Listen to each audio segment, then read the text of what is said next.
আপনারা এখন দেখছেন সনাতন মিডিয়া প্লাস। শ্রী শ্রীকৃষ্ণ চৈতন্য মহাপ্রভু শ্রী নিত্যানন্দ প্রেম মূর্তি শান্তিপুর পুরন্দর শ্রী অদ্বৈত আচার্য আর গদাধর শ্রীবাসাদি প্রভুর যত নিজ শকতি তা সবার পদার বিন্দে মোর কোটি কোটি প্রণতি।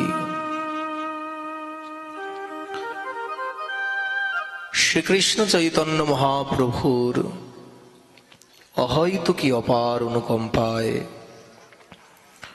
কৃষ্ণ কথামৃত রসমাধুর্যকে আস্বাদন করব বলে আজকে আমরা অগ্রসর হয়েছি শ্রী শ্রী প্রেম ভক্তি চন্দ্রিকায়। প্রেম ভক্তি চন্দ্রিকা নামক মহাগ্রন্থে মাদৃশ্য সম্প্রদায় আচার্যবর্য শিরোমণি কবিকুল মুকুটমণি বৈষ্ণব কুল তিলক বৈষ্ণব রাজ সভা সভাজন ভাজন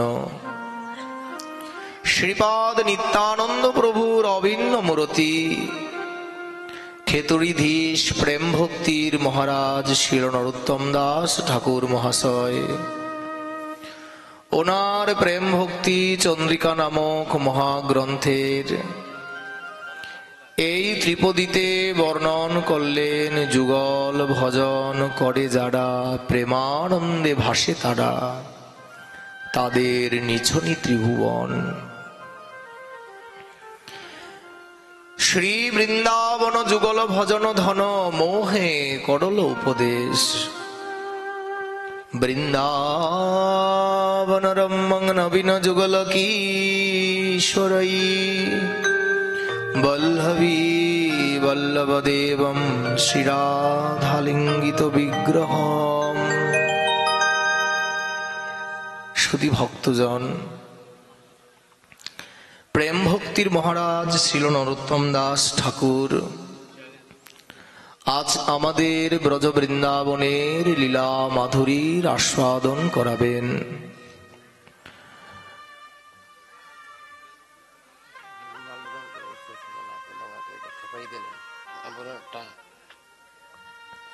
শ্রী রাধে। প্রেম ভক্তির মহারাজ শ্রীল নরোত্তম দাস ঠাকুর মহাশয় আমাদের যুগল ভজনের প্রতি লালসা প্রগাঢ় করার জন্য এই ত্রিপদী রচনা করেছেন। যুগল ভজন করে যারা প্রেমানন্দে ভাসে তারা। এই জগতের আনন্দ ত্রিবিধ, তিন প্রকার। একটা হচ্ছে জড়ানন্দ, দ্বিতীয়টি হচ্ছে ব্রহ্মানন্দ, আর তৃতীয়টি হচ্ছে প্রেমানন্দ। ঠাকুর মহাশয় আমাদের কোন আনন্দের ইঙ্গিত দিচ্ছেন? জাগতিক জগতের মায়াবদ্ধ জীব আমরা অন্ধকূপে ডাড়িত পতিত হয়ে আছি।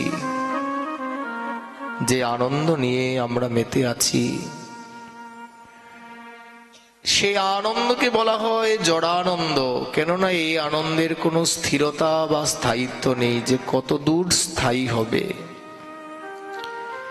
এই আনন্দের বিরাম স্বল্প সময়, তদুপরেই আবার দুঃখ চলে আসে। সে আনন্দের কোনো চিরস্থায়িত্ব নাই, ক্ষণস্থায়ী। যে আনন্দে আমোদিত হলে গৌর গোবিন্দের চরণ প্রান্ত থেকে দূরে সরে যেতে হয়, যেই আনন্দ নিয়ে জাগতিক জীব মেতে আছে, পৈশাচিক আনন্দ, সে আনন্দকে মহাজন বললেন জড়ানন্দ। সেই জড়ানন্দের ঊর্ধ্বে আরেকটি আনন্দ আছে। স্বর্গের দেবতাগণ যেই আনন্দ নিয়ে মেতে আছে, অপ্সরীগণের নৃত্য, উৎকট বারুণী মদিরা পান ইত্যাদি আনন্দ, যে আনন্দ ভগবান থেকেও আমাদের দূরে সরিয়ে দেয়। জাগতিক আনন্দ থেকে সেই আনন্দটা আরেকটু উন্নত ভোগের বিষয়। সেই আনন্দের নাম হচ্ছে ব্রহ্মানন্দ। কিন্তু জড়ানন্দ এবং ব্রহ্মানন্দকে তুচ্ছ করে যেই আনন্দ শ্রীমন মহাপ্রভু করুণা করে আমাদের যে আনন্দের স্পর্শ পাইয়ে দিয়ে চেষ্টা করলেন, নবদ্বীপকে যিনি যেই আনন্দে ভাসিয়েছেন, শান্তিপুরকে যে আনন্দে ডুবিয়েছেন, সে আনন্দের নাম হচ্ছে প্রেমানন্দ। সেই প্রেমানন্দ কোথা থেকে আসে? বললেন কৃষ্ণ ভজনের থেকে সেই প্রেমানন্দের উৎক্ষিত হয়।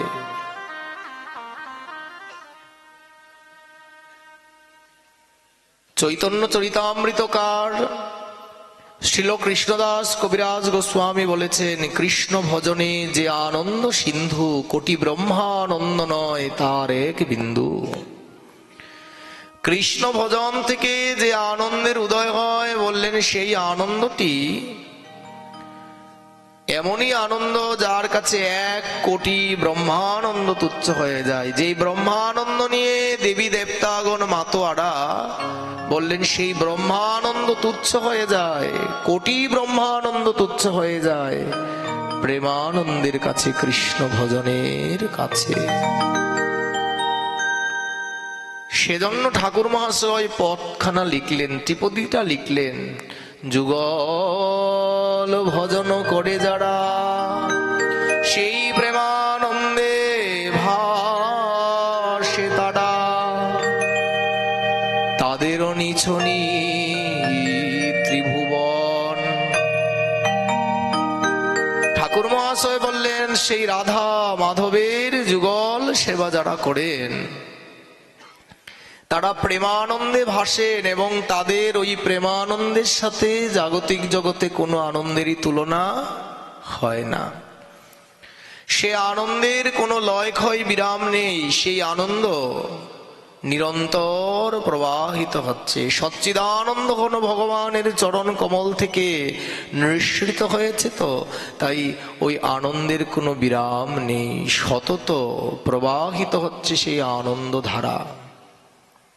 সে আনন্দ ভক্তগণের হৃদয় প্রাঙ্গণকে উচ্ছ্বসিত করেছে।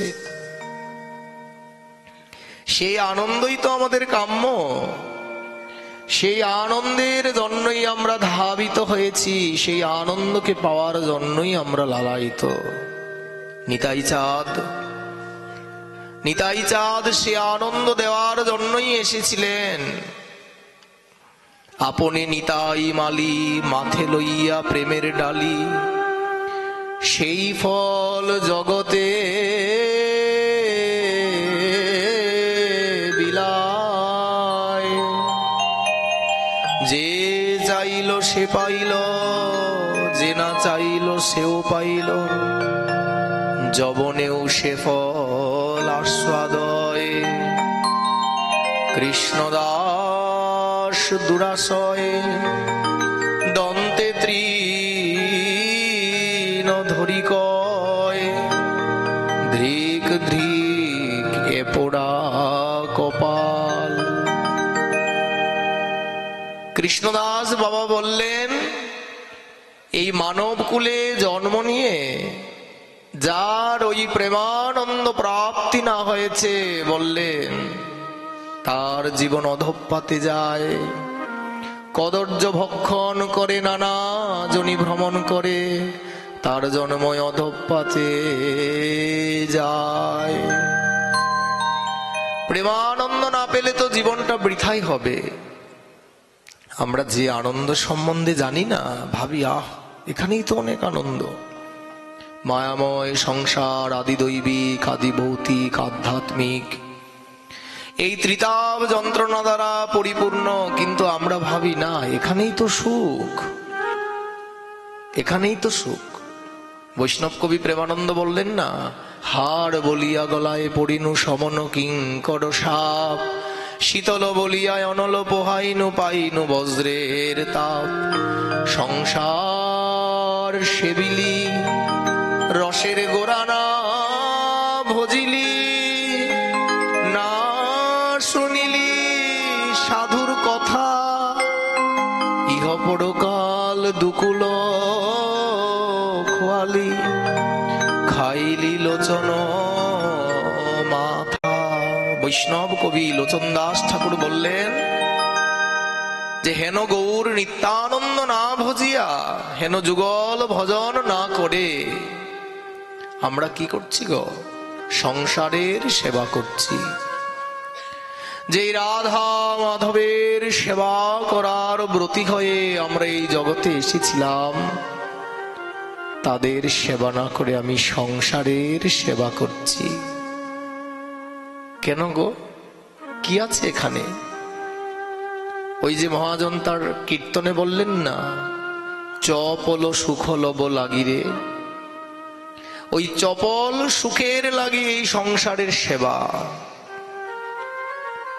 দুর্লভ মানব জনম শত সঙ্গে তর হয়ে ভব সিন্ধুরে।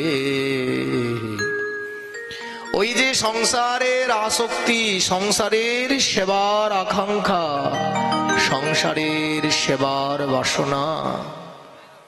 মহাজন বললেন, বৈষ্ণব কবি প্রেমানন্দ বললেন যে সংসার সেবিনু গোরানা ভজিয়া, আমি গৌর ভজন করব বলে এসেছিলাম, আমি গৌর সেবা করব বলে এসেছিলাম, গৌর সেবা করব বলে, রাধা মাধবের সেবা করব বলে এসেছিলাম। কিন্তু সেই সেবা আমার হলো কই? জাগতিক জগতের প্রাপঞ্চিকতা, ভোগের এত লোলুপতা, ভোগের শিখা যেন লোলুপ্ত হয়ে আমাকে গ্রাস করতে চাইছে। এই ভোগের লোলুপতার শিকার হয়ে আমার গৌর সেবা হলো না, আমার রাধা মাধবের সেবা হলো না, প্রেমানন্দ পাওয়া হলো না। কিন্তু জানেন, ওই জন্য আমার প্রাণ একবারও কাঁদে না। আমার গৌর ভজা হলো না, আমার নিতাই ভজা হলো না, আমার ব্রজে যাওয়া হলো না, আমার যুগল সেবা হলো না। সেজন্য আমার প্রাণ একবারও কাঁদে না, প্রাণ বেকুল হয় না। যুগল ভজন শুধু শুনে আসি, যেখানে সাধু গুরু বৈষ্ণবগণের গমনাগমন হয়, সেখান থেকে শুধু শুনে আসি যুগল ভজনের কথা। গুরুদেব তো বলে দিয়েছেন, শ্রী বৃন্দাবন যুগল ভজন ধন, মোহে করল উপদেশ। হৃদয়ে সেই প্রকার উৎকণ্ঠা নেই তো, যুগল ভজনের তীব্র লালসা হৃদয়ে নেই। হৃদয়ে যদি যুগল ভজনের তীব্র লালসাটি থাকবে, তাহলে জাগতিক প্রাপঞ্চিকতার লোলুপতা গগনস্পর্শী হলেও আমার হৃদয় প্রাঙ্গণকে ত্বরান্বিত করতে পারবে না। যদি প্রেমানন্দ প্রাপ্তির আকাঙ্ক্ষা থাকে, তাহলে আমার হৃদয় প্রাঙ্গণকে ত্বরান্বিত করতে পারবে না। ভগবান কি বললেন? দৈবী হেষ্বা গুণময়ী মম মায়া দুরতময়া মামে বজে প্রপদ্যন্তে মায়ামে তাং তরন্তিতে। মামে বজে প্রপদ্যন্তে মায়ামে তাং তরন্তিতে। হ্যাঁ, আমার মায়ার অনেক শক্তি, আমার মায়ার অনেক প্রভাব, কিন্তু সেই মায়ার উপর বিজয় প্রাপ্ত হওয়া যায় কিভাবে? যায় নিরন্তর রাধা মাধবের চিন্তনের দ্বারা। সেই চিন্তা যার হৃদয়ে প্রগাঢ় হয়, তখন মায়া তাকে আর স্পর্শ করতে পারে না। সাধুগুরু বৈষ্ণবের কৃপা যার মস্তকের ভূষণ থাকে, মায়া তাকে স্পর্শ করতে পারে না। ইহারে করিয়া জয় ছাড়ানো না যায়, সাধু কৃপা বিনে ভাই নাহি কৌপায়। সাধুগুরু বৈষ্ণবের কৃপা নিয়ে যারা গৌর গোবিন্দের ভজনানন্দী হয়, মায়া তাদের গ্রাস করতে পারে না, জাগতিক প্রাপঞ্চিকতা দ্বারাও তারা প্রলুব্ধ হয় না। নাভাজি ভক্তমাল গ্রন্থে একটা প্রসঙ্গ দেখিয়েছেন, আমাদের ভারতবর্ষে যে আসাম রাজ্যটি আছে, সে আসামের মহারাজের কন্যা রত্ন, রাজকন্যা তো দেখতে অনেক সুন্দরী। জানেন, ব্রজ বৃন্দাবন থেকে যদি কোনো সাধু সন্ত মহাত্মা আসে, তারা এত সুন্দর করে ব্রজের মহিমা বর্ণন করে, রাধারানীর প্রেমের মহিমা, ব্রজ গোপিকাগণের কথা বলে না। সরল প্রাণের যদি কেউ ওই কথাটি শ্রবণ করে, তখন তার প্রাণটা ওই ব্রজ বৃন্দাবনের জন্য লালায়িত হয়ে যায়। বৃন্দাবন নামে ঢেউ উঠে সর্বগ্রামে, বৃন্দাবন বলিতেই অনুরাগীর নয়নে প্রেমাশ্রু বহে। যাদের হৃদয়ে কৃষ্ণ ভজনের বাসনা আছে, বৃন্দাবন শব্দটি শোনা মাত্রই তাদের নয়নে প্রেমাশ্রু গড়িয়ে যায়। কেন? ব্রজ বৃন্দাবন তো প্রেমের ভূমি, প্রেমের সাম্রাজ্য। ইয়ে সন্তোं का প্রেম নগর হে, ইহা সম্ভাল কে আনা জি। এটা কোনো ঘোরার জায়গা নয়। ব্রজ বৃন্দাবন প্রেমের ভূমি। হৃদয়ে অনুরাগ নিয়ে যদি কেউ ব্রজের মাটিতে এসে যায়, তার হৃদয় প্রেমানুরাগে রঞ্জিত হয়ে যায়, প্রেমের অনুরাগে। বৃন্দাবনের এক আচরণশীল শুদ্ধ মহাত্মা ওই আসামে কথা করার জন্য গিয়েছিলেন। তিনি কথা করছিলেন গোপী গীতের প্রসঙ্গ।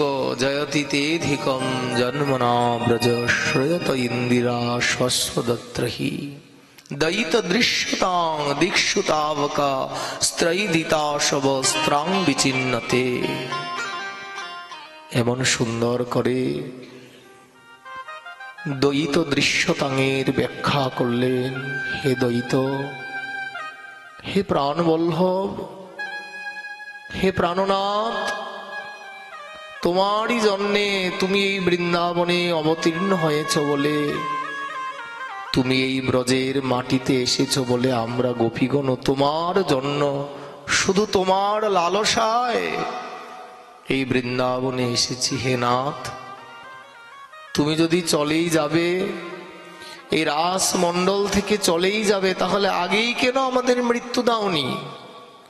ওই যমুনার মধ্যে বিষাক্ত কালিয়া নাগ ছিল, তার বিষেই তো আমাদের মৃত্যু হয়ে যেত। কেন কালিয়াকে যমুনা থেকে তাড়িয়ে দিলে? কেন ঘূর্ণিবাগকে আটকে দিলে? অরিষ্টাসুরকে কেন বধ করলে? বৃষাসুরকে কেন তাড়িয়ে দিলে? তারাই তো আমাদেরকে মেরে দিত। নাথ, তুমি আজ এই রাসমণ্ডলের অপ্রাকৃত চিন্ময় আনন্দ থেকে আমাদের বঞ্চিত করে চলে গেলে আমরা কি করে প্রাণ রাখি? দ্বৈত দৃশ্যতাং, হে দ্বৈত, একবার দেখা দাও। এইভাবে ব্রজগোপিকাগণের যে কৃষ্ণ প্রাপ্তির আর্তনাদ, সে আর্তনাদ শ্রবণ করলে কার হৃদয় প্রশান্ত থাকে বল না? হে মাধব, মাধব, তোমার কাছে কিছুই চাই না। আমরা জানি তোমার বিরহী এই প্রাণ আর রাখতে পারবো না। মাধব, শুধু একটাই মিনতি, এই প্রাণ চলে যাওয়ার আগে একবার তোমাকে দেখতে চাই। একবার ত্রিভঙ্গ ললিত হয়ে আমাদের পাশে এসে দাঁড়াও। তোমার ত্রিভঙ্গ ভঙ্গিম রূপ বংশীধারী অপরূপ হেনরূপ জগত মাতায়, তোমার সেই রূপ একবার দেখার পর যদিও প্রাণ চলে যায়, তাহলে আর কোনো আফসোস থাকবে না দ্বৈত দৃশ্যতা। এমন ভাবে সেই কথাকার কথা করলেন। সে আসরে যত ভক্ত ছিল সকলের নয়নেই ধারা, সকলেই যেন ব্রজের ভাবে আকুলি বিকুলি হয়ে গেলেন। সেই রাজকন্যা কোথা থেকে শুনেছে জানো মা? তার মনটা কোনো কারণে ব্যথিত ছিল। সে রাজবাড়ির প্রাচীরের উপরে বসে প্রাকৃতিক সৌন্দর্যকে দেখছিলেন। সেই প্রাকৃতিক সৌন্দর্য দর্শন করতে করতে একটা সময় ওই কৃষ্ণ কথা তার কানে এসে প্রবেশ করেছে। সেই কথাকার যে বললেন, দ্বৈত দৃশ্যতা, হে দ্বৈত একবার দেখা দাও। তোমাকে পেলে আর কোন প্রকারের দুঃখের তিলার্থ ওই হৃদয়ের মধ্যে দাঁড়াতে পারবে না। কথাকারের নয়নে প্রেমাশ্রু ঝরছে। জানেন, সেই রাজকন্যা কোনোদিনও সাধু সঙ্গে যায়নি, তার কোনোদিন ভক্ত সঙ্গ হয়নি, সদ্গুরুদেবের কৃপাও তার ভাগ্যে হয়নি। কৃষ্ণ কথা কাকে বলে সে জানে না। রাজার কন্যা তো রাজ ঐশ্বর্যে প্রতিপালিত হয়েছে, কিন্তু জানেন ওই দিনের কথা তার হৃদয়কে স্পর্শ করল। সে রাজকন্যা চিন্তন করলো, আহা, ওই কৃষ্ণ নামটাই তো কত মধুর। যার নাম শুনে হৃদয়টা এরকম হয়ে গেল, না জানি তার একবার দেখা পেলে, ওই কৃষ্ণের দেখা পেলে না জানি এই হৃদয় কেমন হয়ে যাবে। আমি চলে যাব ওনার কাছে, গিয়ে জিজ্ঞেস করবো উনি যেই কৃষ্ণের গুণলহরী কীর্তন করছেন, ওই কৃষ্ণকে কোথায় গেলে পাওয়া যাবে।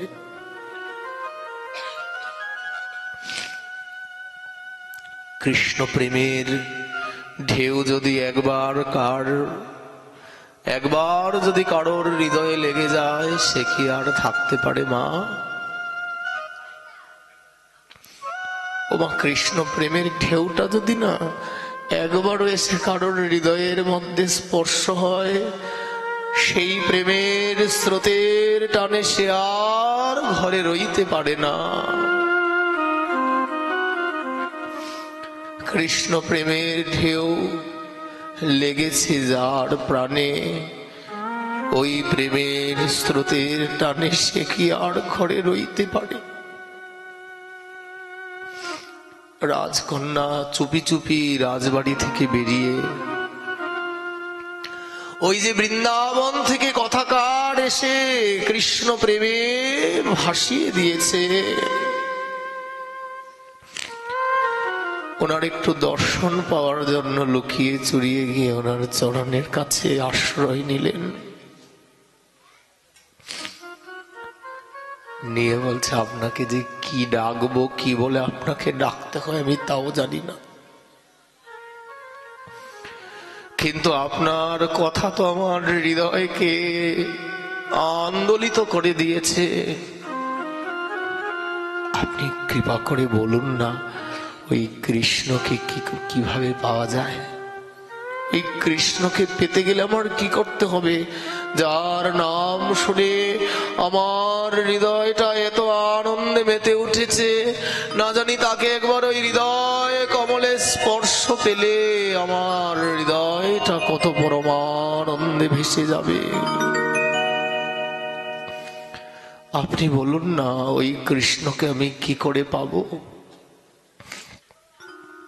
কথাকার বলল, মা মা তোমার এখন বয়সটা খুব অল্প, এখন তুমি ওইসব চিন্তা করো না, বুঝলে, কয়েকদিন পরে করো, নবীন যৌবন তোমার। বললো, বাবা আপনি এমন বললেন কেন? বলি, মা তুমি জানো না, ওই কৃষ্ণকে একবার যে ভালোবাসে তার যে আর কোনো কিছুই থাকে না, তার সব কিছুই যেন শেষ হয়ে যায়। আমার গোবিন্দের একজন সখা ছিল না, যার নাম ছিল শ্রীদামা। শ্রীদামার যখন বিয়ে হবে না, শ্রীদামা তো কৃষ্ণকে অনেক ভালোবাসে। ওই শ্রীদামা কৃষ্ণকে নিয়ে বরযাত্রী যেতে চেয়েছিলেন। শ্রীদামার মা বলছে, কৃষ্ণ, শ্রীদামা যদি তোমাকে বরযাত্রী যাওয়ার কথা বলেও তুমি যাবে না, বুঝলে। কৃষ্ণ বলছে, কেন? বলি, না তুমি তো এখনো বিয়ে করোনি, তাই বরযাত্রী তোমার যাওয়ার দরকার নেই। হ্যাঁ, শ্রীদামা তো তোমাকে ছাড়া যাবে না, শ্রীদামা যদি তোমাকে বলে তুমি নিষেধ করে দিও। কৃষ্ণের না অনেক দুঃখ লেগেছে, কেন আমার বন্ধুর বিয়ে, আমি বরযাত্রী যাব, একটু আনন্দ হৃদয়ে নিয়েছিলাম, আমাকে কৃষ্ণের মাই না করে দিয়েছে। আচ্ছা থাক, আমি আর বিয়েতে আসবো না। গোবিন্দের মনটা খুব খারাপ হয়ে গেল, গোবিন্দ আসেনি। শ্রীদামা তো আর এইসব কথা জানে না গো। শ্রীদামা যখন বিয়ে করে বউ নিয়ে ঘরে আসলো, এখন গ্রাম বাংলার সব মানুষ, পাড়াপড়শি সবাই শ্রীদামার বউ দেখতে যাচ্ছে। কৃষ্ণ বলছে, আমিও যাই। শ্রীদামার বিয়ের বরযাত্রী তো গেলাম না, শ্রীদামার বউ দেখতে তো আর কোনো আপত্তি নেই, যাই বউ দেখে আসি। আর ওদিকে শ্রীদামার মা নববধূকে একটি ঘরে ডেকে নিয়ে বলছে, বৌমা তোমাকে দুই একটা কথা বলি, তুমি কথাগুলো একটু মনোযোগ দিয়ে শোনো। বলল, কি কথা? বললি, সবাই তো তোমাকে দেখতে আসবে, তুমি সবাইকে প্রণাম করবে, তোমার মুখ দেখাবে, সবার আশীর্বাদ নিবে, কিন্তু এই বৃন্দাবনে কৃষ্ণ নামে একজন আছে, সে যদি আসে তুমি তার সাথে কথাও বলবে না, তোমার মুখটাও তাকে দেখাবে না। নববধূ তো শাশুড়ি মার কথাটাকে মন্ত্রের মতো করে মেনে নিলেন, জিজ্ঞেস করলেন না কেন। এখন কৃষ্ণ যখন চলে আসলো না শ্রীদামার বউ দেখার জন্য, প্রাণের বন্ধু তো, শ্রীদামা বলছে, দেখো দেখো আমার বন্ধু এসেছে, এই দেখো। সে কি করলো, ঘুমটা দিয়ে মুখটা এতটুকু পর্যন্ত ঢেকে নিয়েছে, হৃদয়টাও ঢেকে দিয়েছে ঘুমটা দিয়ে। কৃষ্ণ বলছে, কিরে শ্রীদামা, তোর বউয়ের মুখ দেখার জন্য এসেছি। শ্রীদামা বলছে, এই তোমার কি হয়েছে, তোমার মুখের ঘোমটাটা একটু সরিয়ে দাও, আমার কৃষ্ণ এসেছে যে তোমার মুখ দেখতে। শ্রীদামার বউ বলছে, না আমি আমার মুখ ওনাকে দেখাবো না। যখন এই কথাটা বললো না, গোবিন্দের আরো দুঃখ হলো। একবার ওর মা না করেছে বিয়েতে যেতে, ওর বউ বলছে আমাকে মুখ দেখাবে না। গোবিন্দের চোখে জল চলে আসলো অভিমানে। প্রাণের বন্ধু, যার সাথে দিবানিশি থাকে, এ বলল, এর স্ত্রী বলছে তুমি আমার মুখ দেখো না, আমি দেখাবো না তোমাকে। কৃষ্ণের চোখে জল চলে এসে 2-4-5 পা পিছিয়ে গিয়ে বলছে, তুমি যদি আর কোনোদিন আমার জন্য কেঁদেও, এই প্রাণ দাও, আমি আমার এই মুখ তোমাকে কোনোদিন দেখাবো না। জানেন,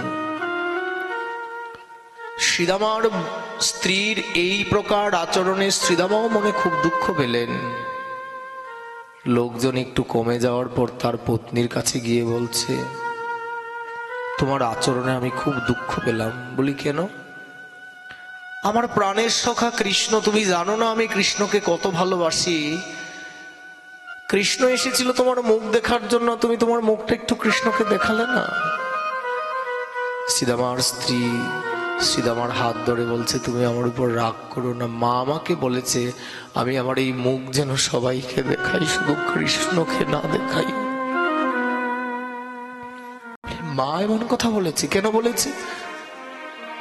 মা কেন এমন কথা বললো? বলি তা তো জানি না, দাঁড়াও আমি মাকে জিজ্ঞেস করে আসছি। শ্রীদামার স্ত্রী গিয়ে শ্রীদামার মাকে বলছে, মা তুমি সবাইকে সম্মান করতে বললে, আদর করতে বললে, প্রণাম করতে বললে, শুধু কৃষ্ণ আসলে আমি কৃষ্ণকে যেন মুখটাও না দেখাই এই কথা বলে দিলে, মা কেন এই কথা বলেছ?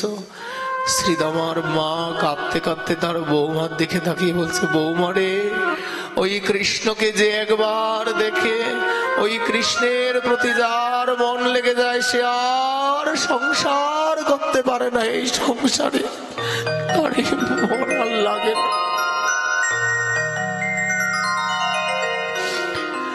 একবার ওই কৃষ্ণের কথা যার কানে যায়, একবার সেই কৃষ্ণের নাম যে শুনে, একবার সেই কৃষ্ণ বদন যে দর্শন করে, এই সংসারে আর সে থাকতে পারে না। কেন? কৃষ্ণকে ভালোবাসলে আর এই সংসারকে ভালোবাসা যায় না। অকিঞ্চনীকৃত পদাশ্রিতং করতি ভিক্ষু পথিগেহীনং কেনাপহ ভীষণ চৌরৈদ্রিকং চৌরাগ্রগণ্য পুরুষং নমামি।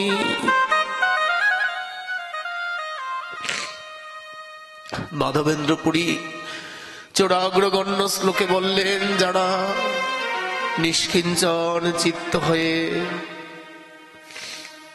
সেই কৃষ্ণকে ভালোবাসে, কৃষ্ণকে সমস্ত কিছু সমর্পণ করে দেয়, নিজের এই দেহ মন প্রাণ জীবন যৌবন যারা কৃষ্ণ চরণে সমর্পণ করে দেয়, জানো কৃষ্ণ তাদের সঙ্গে কি করে?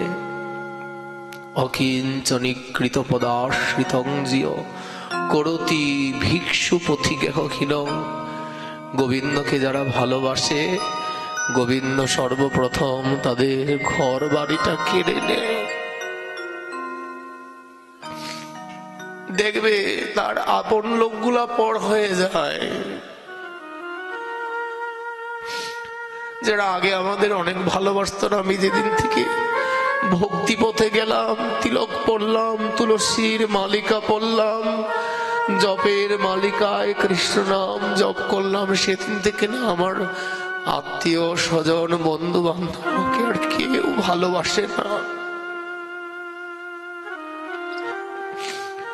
আমার সবচাইতে যে আপন আমার ঘরের লোক, সেও জানি আমার সাথে কেমন কেমন করে ব্যবহার করে। ভগবানও তোমাকে ভালোবাসতে আরম্ভ করেছে, তুমি বুঝে নেবে আমি গোবিন্দকে ভালোবাসি, আমি রাধারানীকে ভালোবাসি, কিন্তু আমার গোবিন্দ আমাকে ভালোবাসে, এটা আমি কি করে বুঝবো? যখন দেখবে এই জগতের কাউকে আর ভালোবাসতে ইচ্ছে করে না, কারোর সাথে কথা বলার বাসনা জাগে না, শুধু তার নাম তার কথা শুনতে ইচ্ছে হয়, তার ভক্ত সঙ্গ করতে ইচ্ছে হয়, তার ভক্তের চরণ ধুলা অঙ্গে মাখার বাসনা জাগে, যেখানে তার ভক্তগণ থাকে তার ওই ভক্তের কাছে যাওয়ার জন্য প্রাণটা বেকুল হয়ে যায়। তার কথা ছাড়া, তার ভক্ত ছাড়া যখন আর কিছু ভালো লাগে না,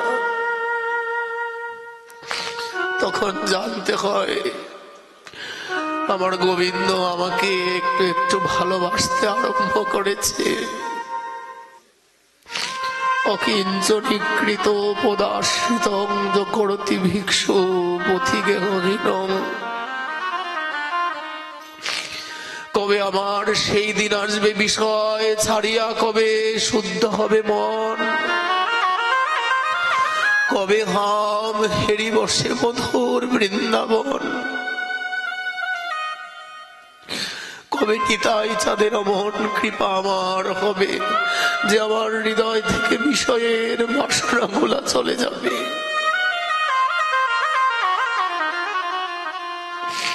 কৃষ্ণ বলতে আমার দু নয়নের ধারা বইবে,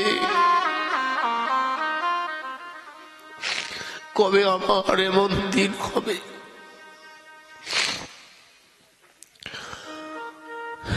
কৃষ্ণকে যখন কেউ ভালোবাসে না, তার এই জাগতিক জগতের সব ভালোবাসাগুলো নিঃশেষ হয়ে যায়। গোবিন্দ বললেন তো, যে করে আমার আশ আমি করি তার সর্বনাশ। এইগুলাই সর্বনাশ। তথাপিও যদি করে আমার আশ আমি খাওয়াই তারে বনের ঘাস। ভিক্ষু পথিকে হীন তথাপিও যদি করে আমার আশ আমি হই তার চরণের দাসের দাস। বললেন, মা মারে তোর বয়স অনেক নবীন, মা ওই কৃষ্ণকে জানতে আসিস না, জানিস ওই কৃষ্ণকে ভালোবাসলে আর কিছুই থাকবে না। কেন? কৃষ্ণের প্রতি ভালোবাসা হয়ে গেলে আর কিছু ভালো লাগে না। ওই যে বললাম, ভক্ত সঙ্গ, ভক্তের মুখে কৃষ্ণ কথা। আত্মীয় পরিজনের সে যেমন বিষাক্ত লাগে, বিষের মতো লাগে। আর যদি শুনি কোথাও থেকে কোনো সাধু গুরু বৈষ্ণব এসেছে, তার কথা শুনলে 10 মাইল দূরে যেতে হলে মনে হয় সেখানে গিয়ে একটু কৃষ্ণ কথা শুনে আসি। প্রাণটা এমন হয়ে যায়।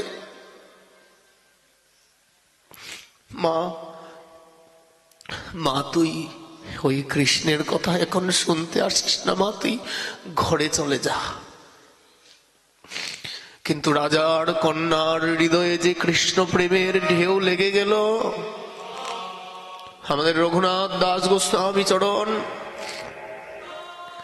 যেদিন নিতাই যাদের করুণা পেলেন, মহাপ্রভুর দর্শন তো আগেই পেয়েছিল।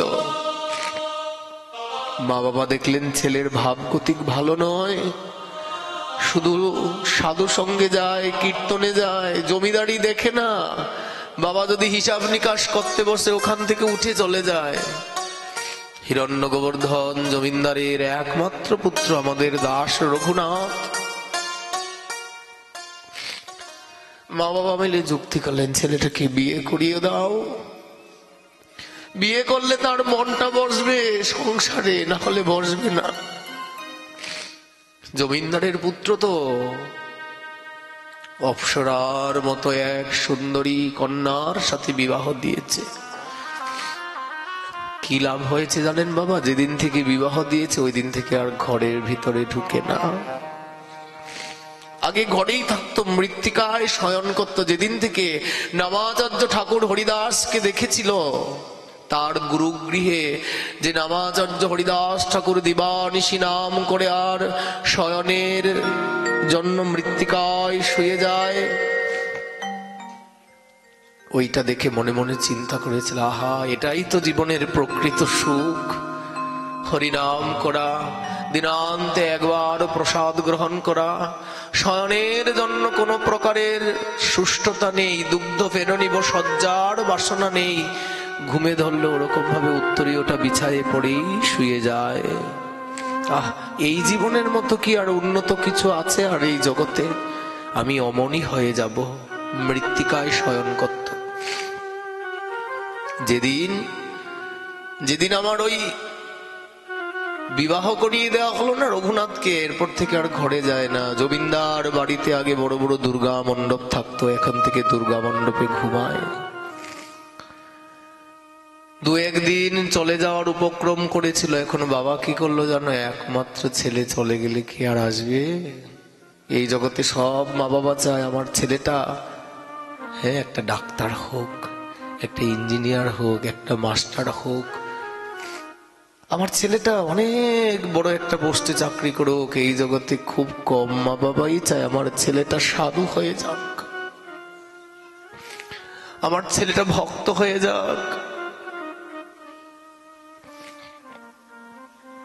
আমার গুরুদেব আমার মাকে বলেছিলেন, মাগো তোমার এই ছেলেটাকে না সংসারে দিও না, একে আমার কাছে দিয়ে দাও, আমি ওই কলেবরটাকে সাধু সেবায় লাগিয়ে দিব, ওর দ্বারা লাখো লোকের মঙ্গল হবে। আমার মা না গুরুদেবের কথাটাকে পছন্দ করেননি। জগতের সব মায়ের মন তো এমনই হয় না, আমার সন্তানটা আমার কাছে থাকুক, মা চায়। এটা কোনো নিন্দা নয়, এটা মাতৃজাতির মনের একটা আকাঙ্ক্ষা, আমার সন্তানটা আমার কাছে থাকুক। কিন্তু যে মায়ের সন্তানটা ওই সংসারের রজ্জুটাকে ছিন্ন করে, গৌর গোবিন্দের নামামৃত প্রেমামৃতে ভেসে যায়, জগজীবকে বাতিয়ে দেয়, সেই সন্তানের দ্বারা লাখো লোকের মঙ্গল হয়। মায়েরা চিন্তা করে, বাবারা চিন্তা করে, আমি চলে গেলে আমাকে বৃদ্ধ বয়সে কে দেখবে? আমার সন্তানটা যদি ভজনে চলে যায়, আমি মরে গেলে কে শ্রাদ্ধ করবে, কে পিণ্ডদান করবে, আমার উদ্ধার কে করবে? মনে পড়ে ভক্ত প্রহ্লাদ যখন নৃসিংহ ভগবানের কাছে করজোড়ে দাঁড়িয়েছিল, স্তুতি করে নৃসিংহদেবের ক্রোধ প্রশান্ত করলেন। নৃসিংহ ভগবান প্রহ্লাদকে বলছে, প্রহ্লাদ তোমার স্তবে আমি প্রসন্ন হয়েছি, তুমি আমার কাছে বর প্রার্থনা করো, বর চাও। প্রহ্লাদ কেঁদে বলেছিলেন, ভগবান আমি কি বর চাইবো তোমার কাছে? আমি না চাইতেই তুমি আমাকে দর্শন দিলে। প্রভু আমি এমন কিছু করি নাই তোমার দর্শন পাওয়ার জন্য, আমি পদে পদে তোমাকে লাঞ্ছনা দিয়েছি। যতবারই আমার কোনো বিপদ এসেছে তুমি নিজ গুণে এসে আমাকে কৃপা করেছ, আমি তোমার সেবা করতে পারিনি প্রভু, তোমার থেকে আমি সেবা নিয়েছি। আজ আমার জন্য তুমি নরসিংহ আকৃতি ধারণ করে এসেছো প্রভু, আমার আর কি চাওয়ার থাকতে পারে তোমার কাছে? আমার কিছু চাওয়ার নাই প্রভু তোমার কাছে, তুমি আমাকে কৃপা করে দর্শন দিয়েছো, এই আমার অনেক। নৃসিংহ ভগবান বলছে, প্রহ্লাদ তোমার স্তবে যে আমি সন্তুষ্ট হয়েছি, তোমাকে যে কিছু না দিতে পারলে আমার ভালো লাগবে না। তুলসী দলমাত্রে নয়ালস্য চুলুকেন বা বিক্রিণীতে সমাত্মানম ভক্ত ভক্তব্য বৎসলা। গঙ্গার জল তুলসী দিয়ে আমাকে কেউ সেবা করলে আমি তার কাছে বিকৃত হয়ে যাই, কিন্তু তুমি আমায় এত ভক্তি দিয়েছো, এত ভজন আমার করেছো, তোমার ওই ভক্তিতে আমি অত্যন্ত প্রসন্ন হয়েছি, তোমাকে কিছু দিতে চাই, বলো কি নিবে তুমি? প্রহ্লাদ বলছে, কিছুই লাগবে না, ভক্তকে দিতে চায়, ভক্ত নিতে চায় না। অনেকবার বলার পর বলছে, তুমি কিছু না নিলে না আমি দুঃখ পাবো। যখন বলল তুমি কিছু না নিলে আমি দুঃখ পাবো, তখন প্রহ্লাদ করজোড়ে দাঁড়িয়ে বলছে, হে ভগবান আমি জানি আমার পিতা তোমাকে অনেক কষ্ট দিয়েছে, তোমার যেই শ্রী অঙ্গে ভক্তগণ চন্দন কোমকড়ি কস্তুর দেয়, পুষ্পমালিকা দেয়, আমার বাবা তোমার ওই অঙ্গে লাথি মেরেছে যখন তোমার সাথে যুদ্ধ করেছিল। প্রভু সে অনেক অপরাধী আমি জানি, তথাপিও আমি তো তার সন্তান। দেখো কৃষ্ণ ভক্ত সন্তানগুলার মনগুলা কেমন হয়। বলল, বাবা আমাকেও কষ্ট দিয়েছে, আমি এগুলো মনে রাখি না। আমার প্রাণনাথ তুমি প্রভু, তোমার অঙ্গে লাথি মেরেছে, তোমাকে কত কষ্ট দিয়েছে, তারপরেও তুমি যখন চাইছো প্রভু আমাকে কিছু দিতে, আমি তো তার ঔরসেই জন্মেছি, আমি তোমার কাছে করজোড়ে মিনতি করি প্রভু তাকে তুমি একটু কৃপা করে ঊর্ধ্বস্থান প্রদান করো। তখন নৃসিংহ ভগবান বলল, প্রহ্লাদ তোমার মতো ভক্ত সন্তান যার ঘরে জন্মেছে তুমি কি করে ভাবলে তার অধোগতি হবে? তুমি বলার আগেই আমি তাকে আমার ভগবত ধামে পাঠিয়ে দিয়েছি। তাই কোনো বাবা বাবা মায়ের সন্তান যদি কৃষ্ণ ভক্ত হয়ে ঘর সংসার ছেড়ে দিয়ে ব্রজ বৃন্দাবনে চলে যায়, জানবেন আপনার সপ্তম পুরুষ পর্যন্ত এমনিতেই উদ্ধার হয়ে ভগবত ধামে চলে গেছে, আর শ্রাদ্ধ পূর্ণ করার কোনো দরকার নাই। কারণ এক পুরুষ যদি বৈষ্ণব হয়, তার পিতৃকুলের সপ্তপুরুষ, মাতৃকুলের সপ্তপুরুষ, সেই 14 পুরুষ উদ্ধার হয়ে ভগবত ধামে চলে যায়। আমরা এগুলা চাই না, আমরা বিষয় সুখে মজে আছি। বিষয়ে ভুলিয়া অন্ধ হই নদী বা নিশি, গলে ফাঁস দিতে ফিরে মায়া পিশাচি। মারে মা, তুই ঘরে ফিরে যা, এখন তোর সময় হয়নি, তুই যা। রঘুনাথের পিতা রঘুনাথকে ওই প্রকার ইন্দ্রসম ঐশ্বর্য, স্ত্রী অপ্সরা সব ওইগুলা দিয়ে বেঁধেছিলেন, কিন্তু বাবা ধরে রাখতে পেরেছিল?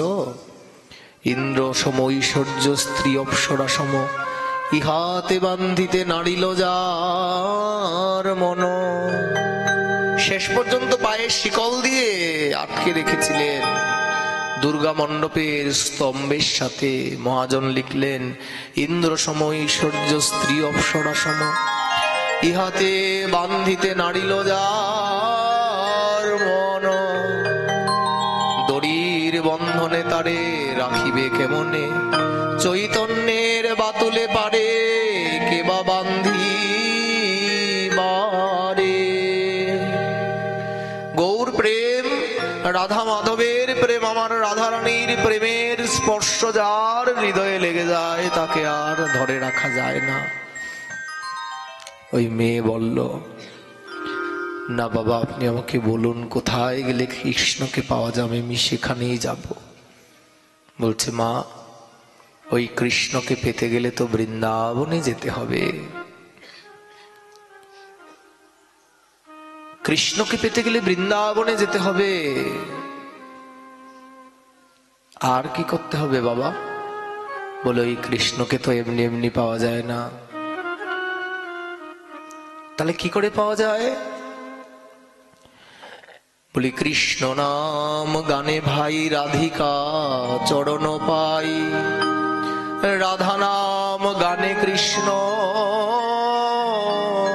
চন্দ্র। কৃষ্ণকে পেতে গেলে কি করতে হবে? রাধা নাম করতে হবে। রাধা রাধা রাধা, যে নাম নিলে হৃদয়ের কেটে যায় সব বাধা, সেই রাধা নাম। রাধা নাম গানে ভাই শ্রীকৃষ্ণ চরণ পাই। আহা, হেন রাধা গুণগান না শুনিল মোর কান, বঞ্চিত করিল মোরে বিধি। কবে আমার এমন হবে গো? আমি রাধারাম নিয়ে উন্মত্ত হয়ে বেরাবো ব্রজের পথে পথে। তেজিয়া শয়ন সুখ বিচিত্র পালঙ্ক, কবে ব্রজের ধুলায় আমার ধূসরিত হবে অঙ্গ। পঞ্চরস ভোজন দূরে পরিহরি, কবে ব্রজ গোপিকার ঘরে যাইয়া মাগিয়া খাইব মাধুপুরি। আহা, ঠাকুর মহাশয় এই কথা বললেন, আমি কবে ব্রজ গোপীর ঘরে গিয়ে মাধুকরি। ওই জানেন, ব্রজধাম থেকে আগত সন্তদের মুখে ব্রজের কথাটা প্রাঞ্জল হয়। বলি, ওই কথা শুনে যদি কারোর লালসা জেগে যায়, এই জগতের ধন সম্পদকে ছেড়ে দিয়ে সে ব্রজবনে গিয়ে ব্রজ গোপীর ঘরে মাধুকুরি মেঘে খাওয়াটাকে সর্বোৎকৃষ্ট বলে মনে করে। যদি আপনাদের দেশ থেকে কেউ ব্রজে যায় না, জিজ্ঞেস করবেন যে আপনি ওখানে গিয়ে কি করেন, বলবে আমি হরিনাম করি আর মাধুকুরি মেঘে খাই। ব্রজগোপীর ঘরে মাধুকুরি মেঘে খাওয়ার জন্যই ব্রজে যাওয়া। আহা, সে যেন প্রেম, সেই প্রেমানন্দ প্রাপ্তির ধাম শ্রীধাম বৃন্দাবন।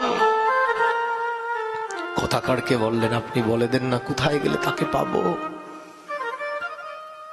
বলল, মা তোর যদি এতই বাসনা হৃদয়ে জাগে, তুই বৃন্দাবনে চলে যাও। এই বৃন্দাবনে গেলেই ব্রজনাথকে পাওয়া যায়।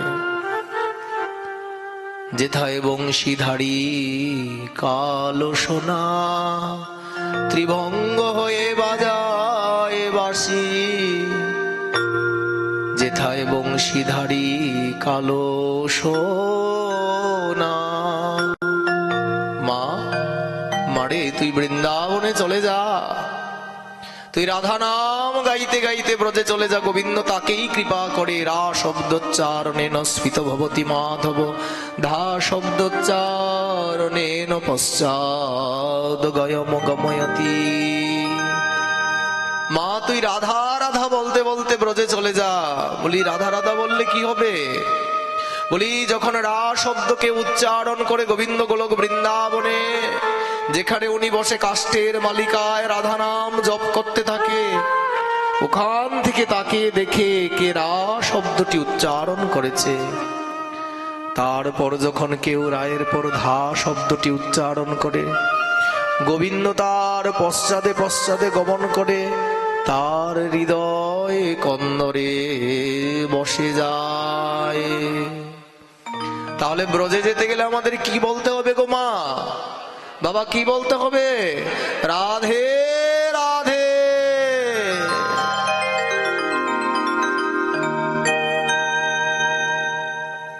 ব্রজে যেতে গেলে আর কোনো কিছু বলে যাওয়া যায় না।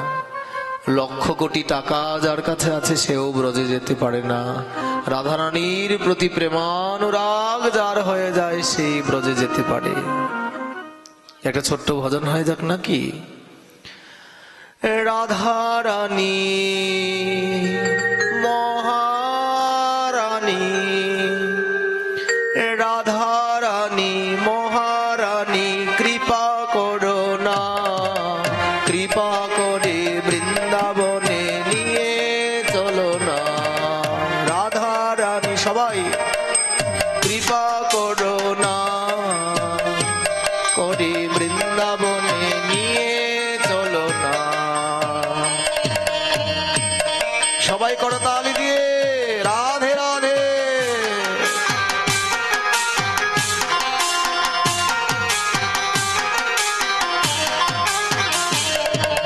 রাধারানী মহারানী, রাধারানী মহারানী কৃপা করো না, কৃপা করে বৃন্দাবনে নিয়ে চলো না। কৃপা করুণা, কৃপা করে বৃন্দাবনে নিয়ে চলো না। তুমি যদি কৃপা করো যাব ব্রজ ধামে, তুমি যদি কৃপা করো যাব ব্রজ ধামে। তুমি যদি কৃপা করো যাব ব্রজ ধামে, যদি কৃপা করো যাব ব্রজ ধামে। রাধা কুণ্ড শ্যাম কুণ্ড ফেরিব নয়নে, রাধা কুণ্ড শ্যাম কুণ্ড ফিরিব নয়নে। রাধা রানী মহারানী, রাধা রানী মহারানী, আমার রাধা রানী মহারানী কৃপা করো না, কৃপা করে বৃন্দাবনে নিয়ে চলো না। রাধা রানী মহারানী কৃপা রাধে কৃপা করে বৃন্দাবনে নিয়ে চলো না।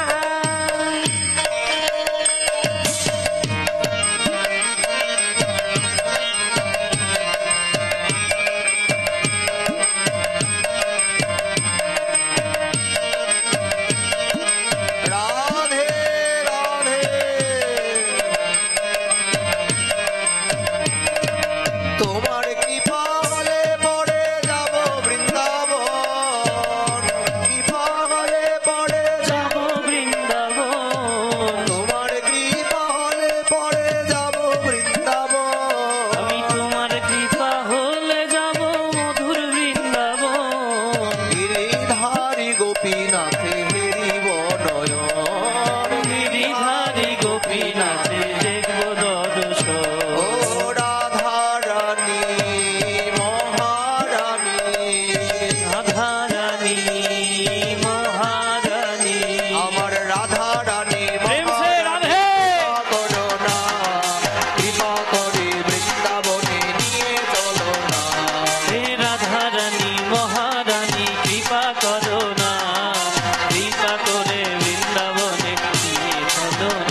শ্যাম কুণ্ড হেরিব নয়নে আমি রাধা কুণ্ড শ্যাম কুণ্ড হেরিব নয়নে আমি রাধা কুণ্ড শ্যাম কুণ্ড হেরিব নয়নে আমি রাধা কুণ্ড শ্যাম কুণ্ড হেরিব নয়নে রাধা রানী মহারানী হে রাধা রানী মহারানী ও গো রাধা রানী প্রেম মহারানী সে করুণা কৃপা করে বৃন্দাবনে নিয়ে চলো না হে রাধা রানী মহারানী কৃপা করো না কৃপা করে বৃন্দাবনে নিয়ে চলো না ওরে তোমার কৃপা হলে পরে যাব বৃন্দাবন কৃপা হলে পাবো রাধে, তোমার কৃপা হলে পরে যাব বৃন্দাবন তোমার কৃপা হলে যাবো বৃন্দাবন গিরিধারী গোপীনাথে হেরিব নয়ন গিরিধারী গোপীনাথে হেরিব নয়ন। জয় রাধে জয় হরিব। রাধে, জয় রাধে ধ্বনি। জয় রাধে জয় রাধে জয় রাধে জয় রাধে জয় রাধে তোমরা জয় দাও জয় দাও জয় দাও জয় দাও বদন ভরে বাহু তুলে জয় দাও জয় দাও ভরে বাহু তুলে জয় দাও জয় দাও জয় দাও জয় দাও বলি জয় দাও জয় দাও রাধারানী মহারানীর জয় দাও জয় দাও রাধা রানীর মহারানীর জয় দাও জয় দাও জয় দাও জয় দাও জয় দাও জয় দাও জয় দাও জয় দাও জয় দাও জয় দাও বদন ভরে বাহু তুলে জয় দাও জয় দাও ভরে বাহু তুলে জয় দাও জয় জয় দাও রাধে জয় রাধে জয় রাধে জয় রাধে জয় রাধে জয় রাধে জয় রাধে জয় রাধে